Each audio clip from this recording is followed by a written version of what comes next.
பேர் போட்டிருக்கீங்க. காலையிலிருந்து பார்க்கின்றோம் எல்லா இடத்திலும் தண்ணிக்குள் நின்று உண்மையாலுமே இடிஞ்சு போன வீட்டுக்குள்ளா இருக்கிறீங்க. அதனால செய்திகளை மக்கள்கிட்ட கொண்டு வந்து சேர்ப்பதில் இருக்கக்கூடிய பத்திரிகை நண்பர்களுக்கு என்னுடைய வாழ்த்துக்களை தெரிவிப்பதோடு இல்லாமல் காலையிலிருந்து ஒரு இடமாக பார்த்துக்கிட்டே வர்றோம் ஐயா. விழுப்புரம், கடலூர், ஒரு பகுதியாக பார்க்கும் பொழுது ஒரு விஷயம் நமக்கு தெளிவாக தெரிகிறது. கிராமப்புறத்தில் எந்த அளவுக்கு பாதிப்பு ஏற்பட்டிருக்கிறது, எந்த அளவுக்கு மக்கள் கிராமப்புறத்தில் தங்களுடைய வாழ்வாதாரத்தை இழந்திருக்கின்றார்கள் என்பது குறிப்பாக இந்த புயல்ல நமக்கு ஒரு பெரிய பாடமாக இருக்கு. உப்பள தொழில் ஆரம்பித்து இறால் பண்ணை தொழிலிருந்து விவசாயம் எப்பொழுதுமே வழக்கம் போல நெற்பயிர் எல்லாமே இன்னைக்கு 6 அடி 8 அடி தண்ணிக்குள்ள மூழ்கி கிடக்குது. அதுவும் கடலூர்ல இந்த பகுதியெல்லாம் பாத்தீங்கன்னா தென்பெண்ணை ஆறுனுடைய அதிக நீர் வரத்து வீடுகள் எல்லாத்தையுமே அடிச்சு பெரிய சேதத்தை ஏற்படுத்தி வீட்டுக்குள்ள இருக்கக்கூடிய பொருட்கள் எல்லாமே கிட்டத்தட்ட ஒரு 5 அடிக்கு மேல தண்ணி ஃப்ரிட்ஜில இருந்து டிவியில இருந்து எல்லாமே நாசமாயிருக்கு. 2-3 ஆண்டுகள் அவருடைய சம்பாதனை எல்லாமே அந்த ஒரு வெள்ளத்துல போயிடுச்சு. ஒரு பக்கம் நம்முடைய மாண்புமிகு முதலமைச்சர் திரு மு.க. ஸ்டாலின் ஐயா சொல்றாங்க, எதிர்பார்த்ததை விட அதிகமாக மழை வந்துவிட்டது. இப்ப மழை எல்லா இடத்துலயும் இந்தியா முழுவதும் அப்படித்தாங்க ஐயா வருது. இந்த வானிலை மாற்றம் காரணமாக அதிகமான மழை ஒரே நேரத்தில் பெஞ்சிருது. ஆனா எங்களுடைய கேள்வி, அரசு எந்த விதமான முன்ஜாக்கிரதை விஷயங்களை நீங்க கையில் எடுத்தீங்க? சாத்தனூர் அணைய டிசம்பர் 1ஆம் தேதி காலையில மதிய வாக்குல 3000 கனஅடியிலிருந்து ஆரம்பித்து 5000 கனஅடி வரைக்கும் நீர் வரத்து வருது. சாயங்காலம் அரசு சொல்றாங்க 30,000 கனஅடி வரை திறந்து விடுவதற்கு வாய்ப்பு இருக்கு. 2ஆம் தேதி காலையில 2 மணிக்கு அப்பவே கிட்டத்தட்ட 1 லட்சம் கனஅடி திறந்து விடணும்னு சொல்றாங்க. 4:30 மணிக்கு 1,68,000 கனஅடி. 3000 கனஅடி எங்கீங்க, 1,68,000 கனஅடி எங்க? இங்க நடந்திருக்கக்கூடிய பெரும் சேதம் எல்லாமே குறிப்பாக இந்த பகுதி சாத்தனூர் அணையினுடைய திறப்புக்கு பிறகுதான் பெரும் சேதத்தை நம்மால் பார்க்க முடிகிறது. அவ்வளவு வெள்ளம் உள்ள ஒரே நேரத்தில் வருது. அது 2:15 மணிக்கு நீங்க அலர்ட் கொடுக்குறீங்க காலையில. யாருக்குமே தெரியாது, எந்த விதமான முன்ஜாக்கிரதை இல்லாம. மக்களுக்கு தெரியும் சாத்தனூர் அணை திறக்கப்படும் பொழுதெல்லாம் இங்க மக்களுக்கு பிரச்சனை இருக்கு. நாங்கள் இந்த முறை அதிகாலையில 4:30 மணிக்கு 1,68,000 கனஅடி திறந்து விட்டு பெரிய பாதிப்பை மாநில அரசே ஏற்படுத்தி இருக்கிறார். இதே மாநில அரசு 2023 பொதுப்பணித்துறை ஜூன் மாசத்துல சாத்தனூர் அணை, பவானிசாகர் அணை, அமராவதி அணை இதெல்லாம் உள்ள இருக்கக்கூடிய சேர வெளியே எடுக்கணும் இவங்களே ரிப்போர்ட் கொடுக்குறாங்க. இன்னைக்கு சாத்தனூர் அணையில 119 அடியில 20 அடி சேர் இருக்குதுங்க. இவங்க கொடுத்த ரிப்போர்ட் மேலே இவங்க ஆக்ஷன் எடுக்கல. தூர்வாடுறது கிடையாது. எந்த விதமான சுத்தமும் கூட ஒரு ஊர்ல இருக்கக்கூடிய பொதுக்குளமாக இருக்கட்டும் எங்கேயும் சுத்தப்படுத்துவது கிடையாது. வரக்கூடிய தண்ணி எங்க போகும்? அதெல்லாம் இன்னைக்கு மக்கள் வசிக்கக்கூடிய பட்டா நிலம். இதெல்லாம் ஆக்கிரமிச்சு யாரும் வீடு கட்டலீங்க. கடலூர்ல பல இடத்துல பட்டா நிலத்துக்குள்ள தண்ணி வந்திருக்கு. பட்டா நிலத்துக்குள்ள வீட்டுல பெரிய சேதம் ஏற்பட்டிருக்கு. மாண்புமிகு முதலமைச்சர் அவர்கள் இன்னைக்கு ஒரு அறிக்கை கொடுத்திருக்கிறாங்க. இந்த மாதிரி நாங்க தமிழ்நாட்டில் இந்த மாதிரி வேலையெல்லாம் நாங்க செஞ்சிருக்கோம். அதே நேரத்தில் நாங்க மக்களுக்கு 2000 ரூபாய் விழுப்புரம், கடலூர், கள்ளக்குறிச்சி வெள்ளத்தால் பாதிக்கப்பட்ட மக்களுக்கு 2000 ரூபாய் நாங்க காம்பன்சேஷன் ரிலீஃப் கொடுக்கிறோம், உடனடியா பணம் கொடுக்கிறோம் சொல்றோம். போன வருடம் உங்களுக்கு தெரியும் மிஜாங் புயல் வந்த பொழுது 6000 ரூபாய் ரேஷன் கார்டு கொடுக்கப்பட்டது. நகரமும் கிராமமும் ஒண்ணுதான், பாதிப்பு ஒரே பாதிப்பு தாங்க. கிராமத்தில் இன்னுமே அதிகமான பாதிப்பு இருக்கு. அப்படி இருக்கும் பொழுது எப்படி 2 விதமான புயல் கிட்டத்தட்ட ஒரே மாதிரி ரெயின்ஃபால போட்டிருக்கு. சென்னைக்கு 300 mm வந்துச்சு, இங்க 500 mm வரைக்கும் வந்திருக்கு, 50 சென்டிமீட்டர் வந்திருக்கு. அப்படி இருக்கும் பொழுது 2000 ஒரு ரேஷன் கார்டுக்கும் 6000 ஒரு ரேஷன் கார்டுக்கும் எப்படி அது நியாயம்? அதே நேரத்தில் மத்திய அரசினுடைய கைப்பிடி தெளிவா சொல்லியிருக்கிறாங்க. மத்திய அரசு எப்படிப்பட்ட பணத்தை எல்லாம் மாநில அரசு கொடுக்கலாம். இப்ப கையில் அந்த கைப்பிடி இருக்குதுங்க, இந்த அனெக்ஷன். இதுல பாத்தீங்கன்னா மத்திய அரசுடைய கணக்கு போட்டு பாத்தீங்கன்னா ஒரு வீட்டுல உங்களுடைய உடைகள் எல்லாம் காணாம போயிருச்சுன்னா 2500 ரூபாய் வரை கொடுங்க. பாத்திரம் அடிச்சுட்டு போயிருச்சு, வீட்டு சாமான் அடிச்சுட்டு போயிருச்சு, 2500 கொடுங்க. குறிப்பா உங்களுக்கு சின்ன விதமான சேதம் ஏற்பட்டிருக்கு, உங்களுடைய பில்டிங் உள்ள இருக்கக்கூடிய பில்டிங் எல்லாம் சின்ன விதமா இருந்தா 5000 வரைக்கும் கொடுங்க. இதெல்லாம் கணக்கு போட்டு பார்த்தா இன்னைக்கு 10,400 ரூபாய் வரை ஒரு ரேஷன் கார்டு கொடுக்கணும். ஆனா போன ஆண்டே நாங்க சொன்னோம் 10,400 ரூபாய் வரை ரேஷன் கார்டுக்கு நீங்க கொடுக்கணும். ஒரு குரூப்புக்கு 5000 கொடுங்க. எங்கெல்லாம் வெள்ளம் உடைமைகள் குறிப்பாக நம்முடைய மளிகை பொருட்கள் சேதம் அடைஞ்சிருக்கோ அவங்களுக்கு 5,400 போட்டு 10,400 கொடுங்க. அதிலும் கூட கடந்த ஆண்டும் குறைவாக கொடுத்தாங்க. இந்த ஆண்டு இன்னும் குறைவாக குறிப்பாக 2000 ரூபாய் இந்த 3 மாவட்டத்தில் இருக்கக்கூடிய வெள்ளத்தால் பாதிப்படைந்த ரேஷன் கார்டுக்கு நாங்கள் கொடுப்போம் என்று சொல்வது எந்த காரணத்திலும் கூட ஏற்றுக்கொள்ள முடியாது. முதலமைச்சர் அவர்கள் கிராமப்புற பகுதிக்கு வரணும், அமைச்சர்கள் அனுப்பணும். கிராமப்புற பகுதிக்கு வந்தால் மட்டும்தான் எந்த அளவுக்கு சேதாரம். இன்னொரு விஷயம் பார்த்தீங்கன்னா நெற்பயிர், கடலூர் உட்பட விழுப்புரம் உட்பட நெற்பயிர் எல்லாமே இன்னைக்கு 6 அடி 7 அடி தண்ணிக்குள்ள இருக்குதுங்க. ஒரு நல்ல விஷயம், இன்னைக்கு ஒரு 80% நெற்பயிர் இருக்கக்கூடிய இடம் எல்லாமே பிரதம மந்திரியினுடைய காப்பீட்டு திட்டத்தில் கவரேஜ் ஆயிருக்கு. 375 ரூபாய் ஒரு ஏக்கருக்கு பிரீமியம் கொடுக்கும் பொழுது கிட்டத்தட்ட 14,000 ரூபாய் வரை மத்திய அரசு பணத்தை கொடுக்குறாங்க. அது ஒரு விதத்தில் நமக்கு சந்தோஷமாக இருந்தாலும் கூட இன்னும் 20% காப்பீடு அவங்க பண்ணல. அதை மாநில அரசு தான் ஒரு ஆண்டும் மழைக்கு முன்னாடி ஒரு கிராமத்துக்கு போய் தண்டோரா போட்டு விஏஓ அவங்களை கூட்டிட்டு போய் தாசில்தாரை கூட்டிட்டு போய் அவங்களை ரெஜிஸ்ட்ரேஷன் பண்ண வைக்க வேண்டிய கடமை மாநில அரசுக்கு இருக்கு. இன்னைக்கு 20% மக்கள் போற இடத்துல கோரிக்கை வைக்கிறாங்க, இந்த மாதிரி எங்களுக்கு இல்ல, இன்சூரன்ஸ் இல்லைன்னு. இதுவும் கூட ஒரு துக்ககரமான ஒரு விஷயமாக பார்க்கின்றோம். இதையெல்லாம் முதலமைச்சர் கவனத்தில் எடுக்கணும். அதே நேரத்தில் மத்திய அரசு மாநில அரசு பணப்பங்கீடை பற்றி எப்பொழுதும் வரக்கூடிய பிரச்சனை தான்.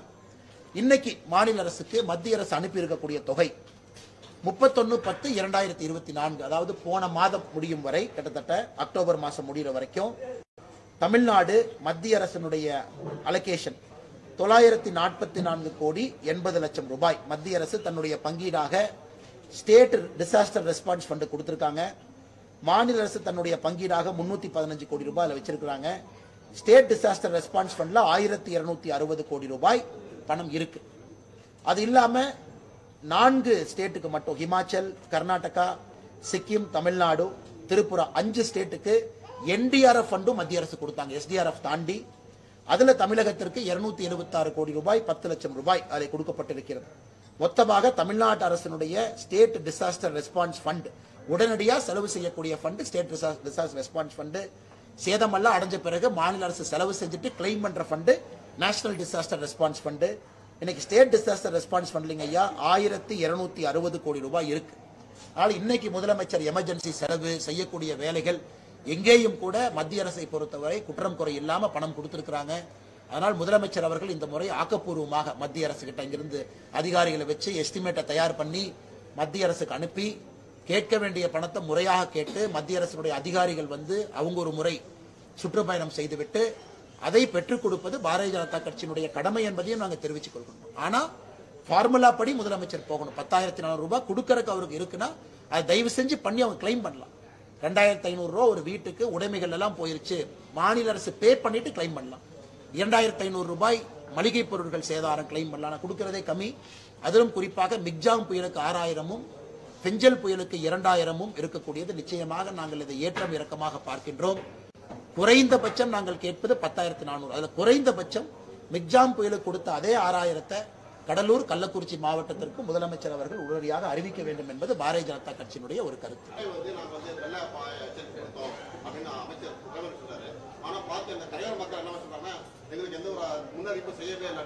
ஆனா நீங்க ஒரு சீனியர் ரிப்போர்ட்டருங்கன்னா உங்களுக்கு தெரியுங்கன்னா, வெள்ள அபாய அறிவிப்பு கொடுத்தாங்கன்னா முதல்ல பத்திரிகையாளருக்கு தான் அது கைக்கு வரும். உங்க மூலமா தான் செய்தி மக்களுக்கு போதுங்கண்ணா. இந்த காலத்துல தண்டோரா போற சிஸ்டம் எல்லாம் இப்ப இல்ல. இவங்க 5 முறை யாருக்கு கொடுத்தாங்கன்னா டிபார்ட்மெண்ட் டு டிபார்ட்மெண்ட் கொடுத்தாங்க. எழுத்துப்பூர்வமாக பொதுப்பணித்துறையிலிருந்து உள்ளாட்சிக்கு அனுப்புறது, உள்ளாட்சியிலிருந்து பொதுப்பணிக்கு அனுப்புறது, இவங்க போலீஸ்க்கு அனுப்புறது, போலீஸ் ரெவென்யூக்கு அனுப்புறது, ரெவென்யூ போலீஸ்க்கு அனுப்புறது. இந்த லெட்டர் ஃபார்மாலிட்டியை இவங்க வந்து நாங்க 5 முறை கொடுத்தோம்னு சொன்னா எப்படிங்கன்னா, 5 முறை மக்களுக்கு கொடுத்தீங்களா? 5 முறை பத்திரிகையாளருக்கு செய்தி குறிப்பா கொடுத்தீங்களா? 5 முறை அந்த ஊர்ல தாசில்தார் அனுப்பி கூட்டம் போட்டு சொன்னீங்களா? 5 முறை கிராம சபையில சொன்னீங்களா? கிடையாது. 5 முறை எழுத்துப்பூர்வமாக department to department letter communication. அதனால் இது அமைச்சர் சொல்வது முற்றிலும் கீழே இருக்கக்கூடிய விஷயத்திற்கு உண்மைக்கு புறம்பானது என்பது என்னுடைய தாழ்மையான கருத்து. 5 முறைன்னு சொல்லி மக்களை குழப்பக்கூடாது. 5 முறை டிபார்ட்மெண்ட் பேசுனீங்க. காமன் மேனுக்கு என்ன பிரச்சனை? பத்திரிகையில எத்தனை மணிக்கு சொன்னீங்கன்னா, சாத்தனூர் அணையில நாங்க இவ்வளவு திறக்க போறோம் 2 மணிக்கு சொன்னீங்க. பத்திரிகை யாரு டிவியை 3 மணிக்கு பார்ப்பாங்கன்னா? எல்லாருக்குமே தெரியும் வெதர் போர்காஸ்ட் இருக்கு.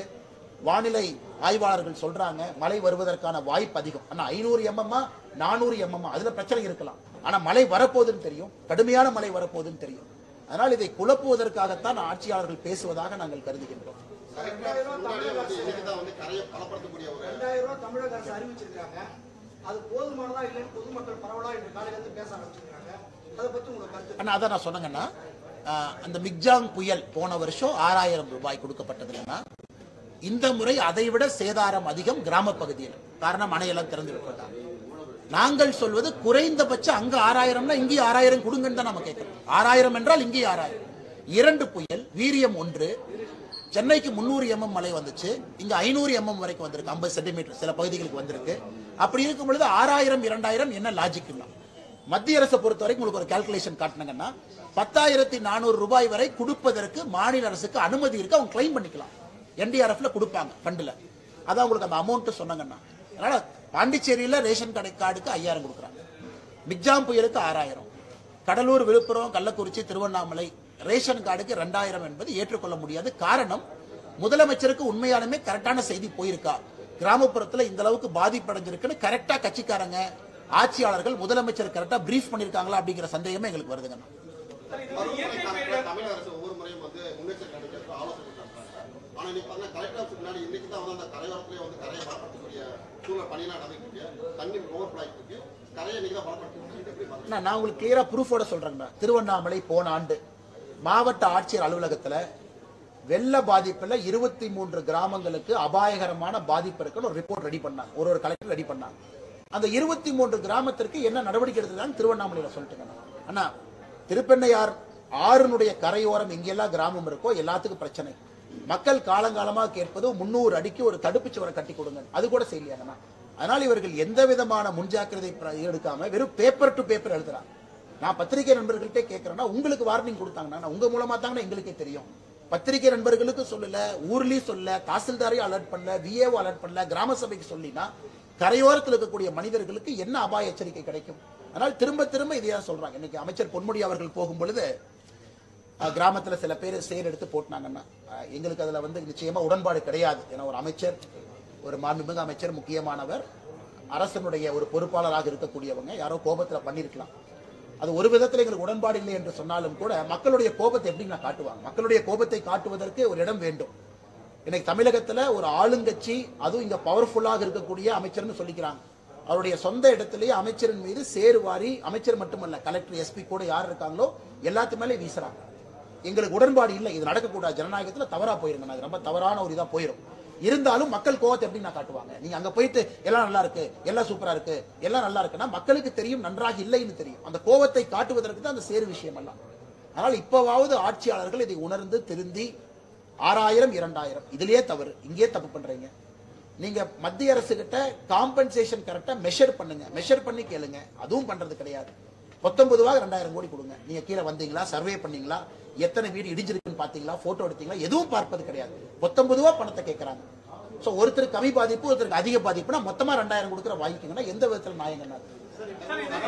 கடலூர்ல ஏற்கனவே வந்து அரசு வந்து 2000 கோடி நீங்க எல்லாத்தையும் பாத்தீங்கன்னா பாதிப்பு இருக்குல்ல, இப்ப இருக்கிற நிதியே போதும்னு சொல்றீங்களா இல்ல மத்திய அரசு கொடுக்காது? இல்லைங்கண்ணா, மத்திய அரசு கொடுக்குங்கண்ணா. உதாரணத்துக்கு நான் அண்ணங்கிட்ட சொன்னது,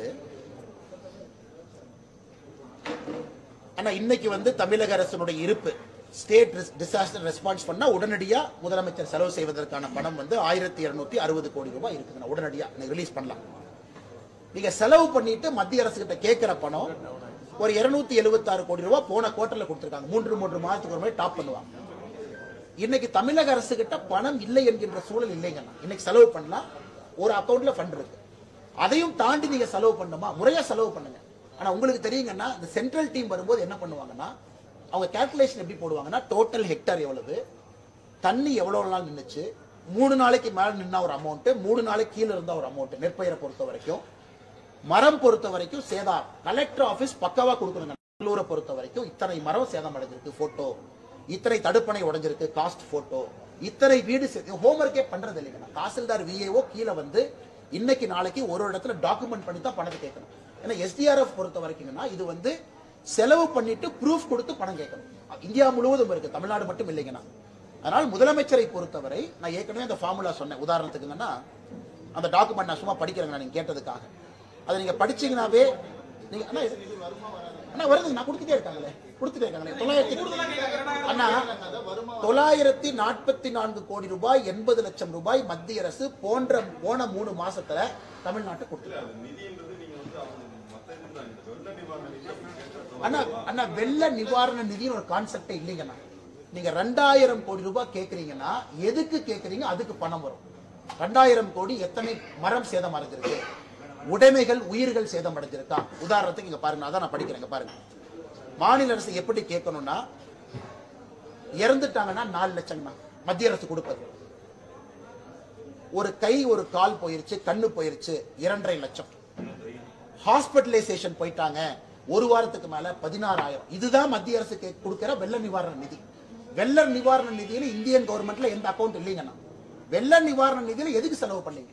யாராச்சும் இறந்துட்டாங்களா? குறிப்பா உயிர் உடைமைகள் காணாம போயிருச்சா? உடைமைகள் காணாம போனா 2,500. வீடு ஸ்லைட்டா இடிச்சிருந்தா 2,500, முழுமையா அடிச்சிருந்தா 5,000 ஆரம்பத்திற்கு. இதுதான் அவங்களுடைய ஃபார்முலா. இதுதான் ஒரு மாநில அரசும் மத்திய அரசு கிட்ட இவ்வளவு வெள்ள நிவாரண நிதி எனக்கு வேண்டும், இதுக்காக வேண்டும், இவ்வளவு செலவு பண்ணிருக்கேன்னு தான் கேட்பாங்க. போன முறை தமிழக அரசு கேட்டாங்க, எனக்கு 10,000 கோடி கொடுங்க, எனக்கு 8,000 கோடி கொடுங்க. மத்திய அரசு அதிகாரிகள் வரும்போது 8,000 கோடி கேட்கறீங்க, என்ன செலவு பண்ணீங்க எங்களுக்கு சொல்லுங்க. அங்கதான் பிரச்சனையே ஆனதுங்கண்ணா. அதனால் முதலமைச்சர் கேட்பதற்கு எல்லா உரிமை இருக்கு, கேட்கட்டும். 2,000 கோடி ரூபாய்க்கு இங்க சேதம் அடைஞ்சிருக்குன்னா நிச்சயமா மத்திய அரசு 2,000 கோடி கொடுக்கத்தான் போறாங்க. அதனாலதான் நான் சொல்றேன், இன்னைக்கு முதலமைச்சர் கையில 1,260 கோடி ரூபாய் கையில இருக்கு. இன்னைக்கு செலவு பண்றதுக்கு பணம் இல்லை என்கின்ற குற்றச்சாட்டு இல்லைங்க. நான் சொல்வது இன்னும் அதிகமா கொடுங்கன்னு தான் நான் சொல்றேன். நீங்க அசஸ் பண்ணுங்க. ஒரு வீட்டுக்கு போயிருக்கோம், அந்த வீட்டுல எதுவுமே கிடையாது, அவங்களுக்கு 2,000 கொடுத்தா என்ன நியாயம்? அவர்களுக்கு அதிகப்படுத்துங்க. சின்ன பாதிப்பு இருக்கா 2,000 கொடுங்க. விளைநிலங்கள் முழுமையா போயிருக்கா கொடுங்க. 20% மக்கள் இன்சூரன்ஸே பண்ணல. முதலமைச்சர் அவங்கள அப்பீல் பண்ணுங்க. எத்தனை முறை தமிழ்நாட்டினுடைய முதலமைச்சர் அவங்க ஐயா ஸ்டாலின் அவர்கள் கடந்த 3 ஆண்டுகள்ல பிரதமர் காப்பீடு திட்டத்தில் இணையுங்கன்னு வாயை திறந்து இருக்க சொல்லியிருக்காங்க. 1000 கோடி ரூபாய் மத்திய அரசு கொடுக்கிறார். கடலூர் டெல்டா பகுதி, நாகப்பட்டினம் 1000 கோடி ரூபாய் மத்திய அரசு காப்பீடு கொடுக்குறாங்க. ஏன்னா ஒரு ஏக்கருக்கு 14,000 ரூபாங்க. அதை முதலமைச்சர் நான் கேட்கிறேன், 3 ஆண்டுகள்ல ஒரு முறை நம்முடைய மாண்புமிகு முதலமைச்சர் அவங்க மக்களே, தமிழக மக்களே, பாரத பிரதமருடைய காப்பீடு திட்டத்தில் இணையுங்க. நீங்க நான் ஒரு அப்பீல் கொடுக்கிறேன். டிஐபிஆர் செய்ய வேண்டியது என்ன பண்றாங்கன்னா, எங்க உதயநிதி போனாரு, எங்க முதலமைச்சர் போறாங்க, இந்த போட்டோ எடுத்து பத்திரிகை கொடுக்கறக்கா டிஐபிஆருங்கன்னா? மத்திய அரசுடைய திட்டத்தையும் மக்கள்கிட்ட கொண்டு போறதுக்கு டிஐபிஆர். இன்னைக்கு 20% மக்கள் அவங்களுக்கு தெரியும் மழை வரும். அப்படி இருந்த 20% மக்கள் ஏன் இன்சூரன்ஸ் பண்ணலீங்கன்னா? முதலமைச்சர் இனிஷியேட்டிவ் எடுக்கணும். நான் தஞ்சாவூர் 2 வருஷத்துக்கு போகும்போது ஒரு 65% அதிகமாகுதுன்னா, இருந்தும் 20% பண்ணியிருந்தாங்கன்னா அவங்களுக்கும் 14,000 ரூபாய் ஏக்கருக்கு வரும். அதனால இது ஃபார்முலா பேஸ்ட் அப்ரோச்சுங்கண்ணா. பொதுவாக யாரும் கேட்பது கிடையாது. இதை முதலமைச்சர் அவர்கள் அரசியலாக்க கூடாது என்பது எங்களுடைய தாழ்மையான வேண்டுகோள்.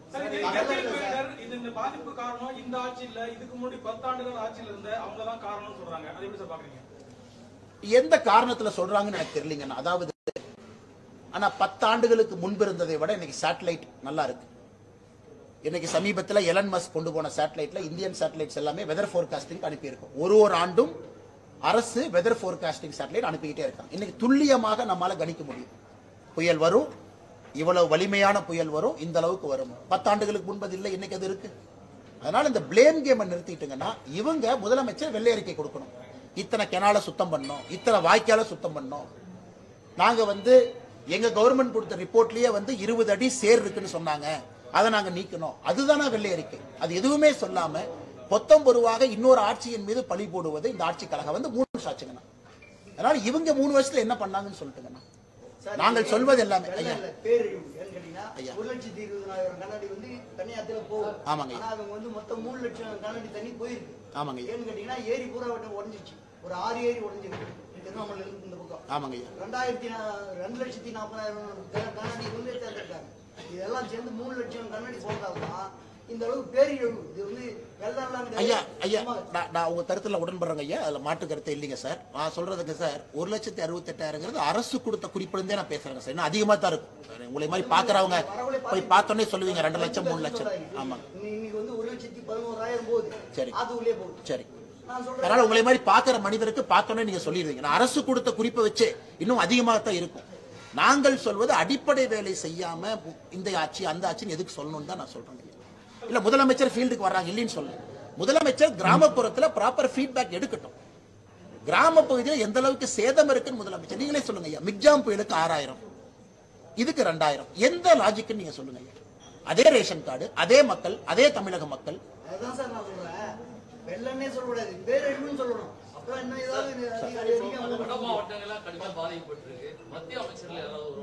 வருவாங்க ஐயா, வருவாங்க. இன்னைக்கு காலையில நம்முடைய பாரத பிரதமர் நரேந்திர மோடி ஐயா அவர்கள் தொலைபேசி மூலமாக நம்முடைய முதலமைச்சர் மாண்புமிகு திரு மு.க. ஸ்டாலின் ஐயாட்ட பேசியிருக்காங்க. நான் இன்னைக்கு நைட்டு டெல்லி போறேங்க ஐயா. ஒரு ஆரம்ப கால ரிப்போர்ட் நம்முடைய கட்சி சார்பாக பிரீஃப் பண்ணணும். இதெல்லாம் நடந்திருக்கு, போட்டோஸோட இங்கெல்லாம் அந்த டேமேஜ். குறிப்பா திருவண்ணாமலை, நாகப்பட்டினம், டெல்டா பகுதியிலிருந்து நம்முடைய குழு அப்பவே போயிருக்கிறாங்க. அவங்களும் அங்கிருந்து புகைப்படம் மக்கள்கிட்ட பேசி ஃபீட்பேக் கொடுக்குறாங்க. ஏன்னா நாங்களும் ஒரு ஃபீட்பேக் கொடுக்கணும் ஐயா. ஸோ நிச்சயமாக அது நடக்கும், எந்த மாற்று கருத்து இல்லைங்க ஐயா. நம்முடைய கட்சிக்கு எங்களுடைய தலைவர் திரு JP நட்டா அவர்களுக்கு இது சம்பந்தமா பிரீஃப் பண்ணுங்க ஐயா. அவங்களுக்கு சொல்லணும். எல்லா முறையும் நம்ம செய்யறது, எல்லா முறையும் வர்றது, குறிப்பாக இன்னும் வேகமாக ஏதாச்சும் செய்யணும். கிராப் இன்சூரன்ஸ், பயிர் காப்பீடு ஒரு இடத்துல கேட்கறாங்க, இன்னும் 1 மாசம் எக்ஸ்டெண்ட் பண்ணி கொடுங்க. நாங்க இன்னும் ரெஜிஸ்ட்ரேஷனே பண்ணல, போன மாசம் 3 மாசம் எக்ஸ்டெண்ட் பண்ணி கொடுத்தோங்க ஐயா. அதை போன்ற நிறைய கோரிக்கைகள் எடுத்துட்டு போறோம். நாளைக்கு முழு நாள் இருந்து அதை கொடுத்துட்டு வரணும் ஐயா. அண்ணா நீங்களே சொல்லுங்கண்ணா, துல்லியமா லைஃப்ல யாருமே எதுவுமே சொல்ல முடியாதுங்கண்ணா. எல்லாமே ஒரு ரடார்ல இருந்து கனமழை வரும். 300 mm, 400 mm, 500 mm. இன்னைக்கு இவங்க வானிலை துல்லியம். இப்ப நான் இதே கேள்வி கேட்கிறேங்கன்னா, இந்த சாத்தனூர் அணையை திறந்தீங்கன்னா தண்ணி இவ்வளவு வந்துச்சுன்னா இத்தனை பேர்த்துக்கு இது நடக்கும்னு தெரியும், அப்புறம் நீங்க செய்யலாம். இது துல்லியத்துக்கு அவசியமே இல்லையாங்கண்ணா. இன்னைக்கு துல்லியம்னா 504.5 mm மழை வரும்னு சொன்னா தான் துல்லியங்கிறாங்களா? அதனால வானிலை பொறுத்தவரை இன்னைக்கு எல்லாருமே தமிழ்நாட்டில் பிரைவேட் வெதர் ஃபோர்காஸ்டர்ஸ்க்கு பெரிய ஃபாலோவர்ஸ் இருக்காங்க. சென்னையில இருந்து கோயம்புத்தூர்ல இருந்து அவங்க சொல்றாங்க. அதனால எல்லா டைமும் வானிலை அறிக்கையின் மீது மாநில அரசு அவங்க துல்லியமா சொல்லணும். ஆனா கனமழை, மிகுந்த கனமழை கேட்டகரி கொடுத்தாச்சு, அது கிரேடிங் கொடுத்தாச்சு, கலர் கோடிங் கொடுத்தாச்சு. இதுக்கு மேல அவங்க என்ன சொல்லுவாங்க? மிச்சபடி நீங்கள் நானும் ஆர்கியூ பண்ணலாம்னா 400 mm தான் சொன்னாங்க, 500 mm வந்துருச்சு. ஆனா நார்மலா 60 mm தான் வரணும். அதுல மாற்றம் இருக்கலாம். இவங்க அதுவும் அக்யூரேட்டா சொல்லணும். அதனாலதான் நாங்க நடவடிக்கை எடுக்கலன்னு சொல்ல காரணத்தை ஏத்துக்க முடியாது. ரொம்ப தவறா போயிருக்கோம். ஆமா சார். சார் ஒரு கமிட்டி அமைச்சிருக்கோம். நம்முடைய மாநில அளவில் பொறுப்பாளர்கள் இப்பவே எல்லாம் ஒரு பகுதியில் நாங்க இருக்கோம், ஒரு பகுதியில் நம்முடைய பொறுப்பாளர்கள் இருக்கிறாங்க. எங்கூட அண்ணன் ஏஜி சம்பத் அவர்கள், கருப்பு முருகானந்தன் அவர்கள், கார்த்தியானி அவர்கள், அஸ்வத்தாமன் அவர்கள் எல்லாருமே ஒரு 12 பேர் கொண்ட குழு இன்னைக்கு தமிழ்நாடு முழுவதுமே பயணத்தில் இருக்காங்கன்னா. ஏன்னா இன்னைக்கு என்னால் திருவண்ணாமலை போக முடியல, போக வேண்டும் என்கின்ற ஆசை. கடலூர்ல நிறைய பகுதிக்கு போக முடியல. இப்ப நான் அங்க போகும் பொழுது ஒரு அதிகாரிகிட்ட நம்ம சொல்லும் பொழுது கூடங்கன்னா எங்களுக்கு ஒரு எஸ்டிமேஷன் இருக்கணும். இப்ப நான் சொல்ல போறதே ஆமா உண்மையால் டேமேஜ் ஆயிருக்கு, இந்த அளவுக்கு ஆயிருக்கு, நெற்பயிர்கள் எல்லாம் உள்ள இருக்கு. பெரும்பாலும் கடலூர் மாதிரி பகுதியெல்லாம் கிராமப்புறத்துக்கு போகவே மாட்டோம். பெரும்பாலும் பாத்தீங்கன்னா கரையோரத்தில் இருப்போம். உள்ளேயும் டேமேஜ் நடந்திருக்கு. அதை நாம பார்த்து எடுத்துட்டு போகணும் அப்படிங்கறத எங்க நோக்கங்கன்னா. அதே போல எங்களுடைய தலைவர்கள் எல்லா இடத்துலையும் பார்க்கறாங்க. ஏன்னா இன்னைக்கு நாளைக்கு முக்கியம். அதுக்கப்புறம் தண்ணி வடிஞ்சிருக்கணும். நீங்க நாளைக்கெல்லாம் போனா தண்ணி வடிஞ்சிரும். இன்னைக்கே வடிய ஆரம்பிச்சிருச்சு. அதன் பிறகு ஒரு அதிகாரிக்கு நம்ம சொன்னா கூட உங்களுக்கு புரியாது. இன்னைக்கு நேற்று இவ்வளவு தண்ணி இருந்த இடத்துல இன்னைக்கு இவ்வளவு தண்ணி இருக்குங்கண்ணா. பட் டெல்லியில இருந்து வர அதிகாரிக்கு அது புரியுமா? புரியாது. நம்ம சொன்னா தான் புரியும். அதனால இன்னைக்கு நாளைக்கு பார்க்க வேண்டிய கட்டாயம் இருக்கு. எல்லாரும் பார்க்கறோம்.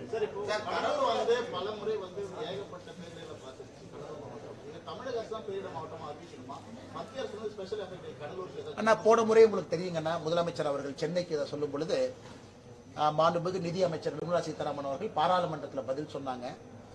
இந்த டிசாஸ்டர் அப்படின்னு அறிவிக்கிற கான்செப்டே இல்லை அப்படின்னு உங்களுக்கு தெரியும். பாராளுமன்றத்தில் ஒரு பெரிய சர்ச்சையாகி திராவிட முன்னேற்ற கழகத்தினுடைய எம்பிக்கெல்லாம் கேள்வி கேட்கும் பொழுது நிதி அமைச்சர் சொன்னாங்க, டிசாஸ்டர் அப்படிங்கிற கான்செப்ட் வேர்டு சென்ட்ரல் கவர்மெண்ட் நாங்க அறிவிக்க போறது இல்லை.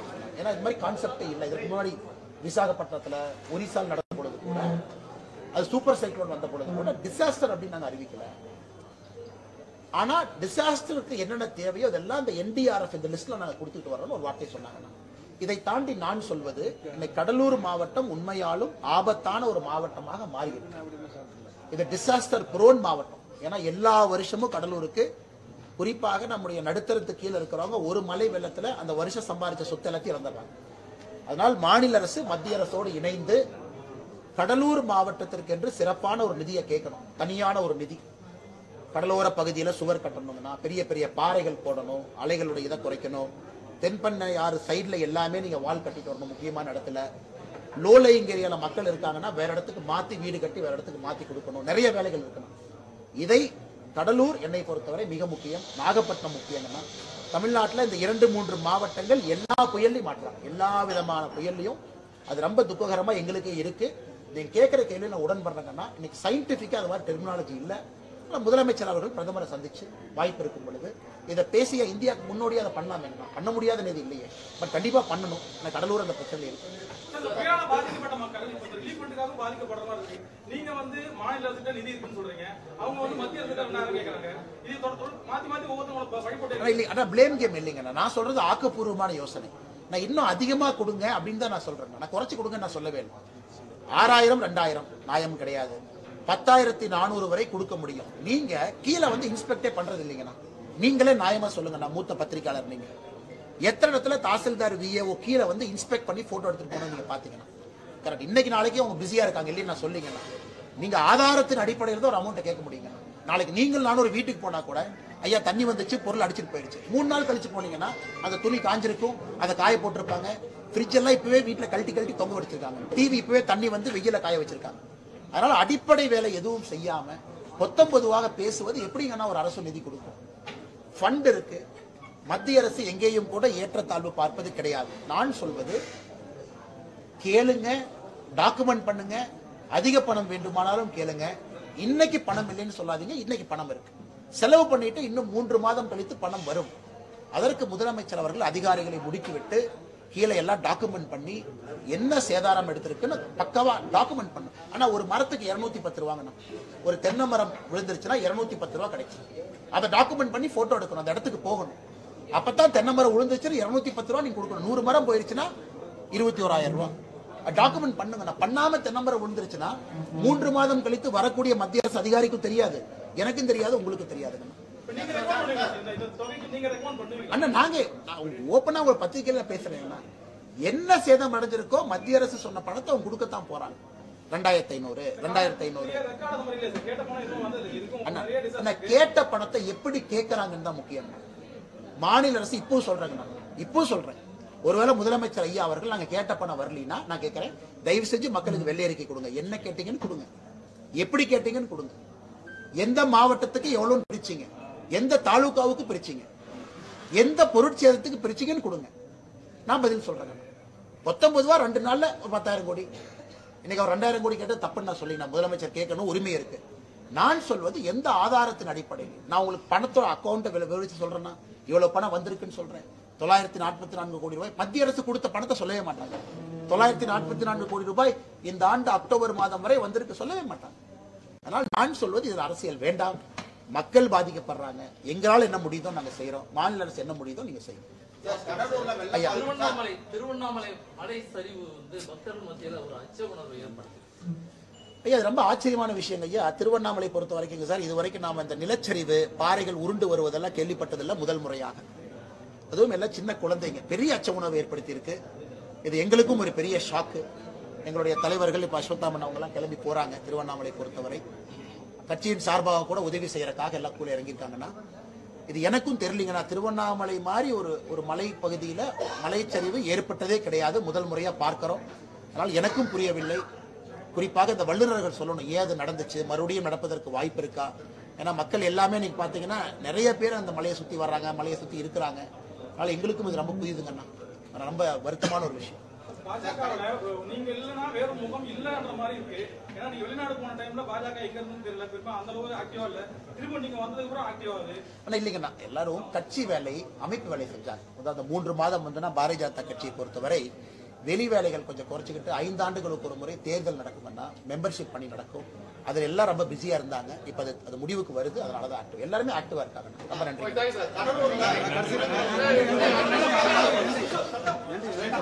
கடலூர் வெள்ளப்பாதிப்பு பார்வையோட துணை முதல்வர் 2 தடவை வந்திருக்காரு.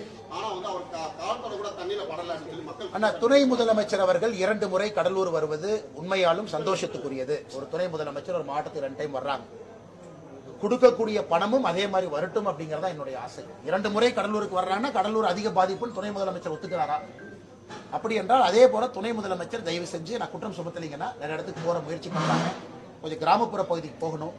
பத்திரிகையாளர் சந்திப்பு பண்ணா, பத்திரிகையாளர் சந்திப்பு ஏன் முக்கியம்னாங்கன்னா, நீங்க கேட்கிற கேள்விக்கு நாங்க பதில் சொல்றது ஒருங்கண்ணா, பல ஃபீட்பேக்கை நீங்க தான் கொடுக்குறீங்க. ஐயா ஒன்று சொன்னாங்க, ஐயா ஒன்று சொன்னாங்க, ஐயா ஒன்று சொன்னீங்க. அதனால் பெரிய தலைவர்கள் வரும் பொழுது முதலமைச்சர், துணை முதலமைச்சர் உள்ளூர் பத்திரிகையாளர் சந்திப்பு நடத்தணும். அவங்க சென்னையில போய் அறிக்கை கொடுப்பான்னு தெரியாதுங்க. பத்திரிகையாளர் ஒரு ரொம்ப இம்பார்ட்டன்ட் ஃபீட்பேக் நீங்க தான் கொடுப்பீங்க. அது கேட்காத வரை அந்த அரசியல்வாதிக்கோ அதிகாரிக்கோ தெரியாது. என்னுடைய வருத்தம் எல்லாம் இந்த மாதிரி நேரத்தில் துணை முதலமைச்சரோ உள்ளூர் பத்திரிகையாளர் சந்திப்பு ஒரு 10 நிமிஷம் நடத்திட்டு ஃபீட்பேக் கேட்டாங்கன்னா பாதி பிரச்சனைக்கு தீர்வு கிடைக்கும். நன்றிங்க.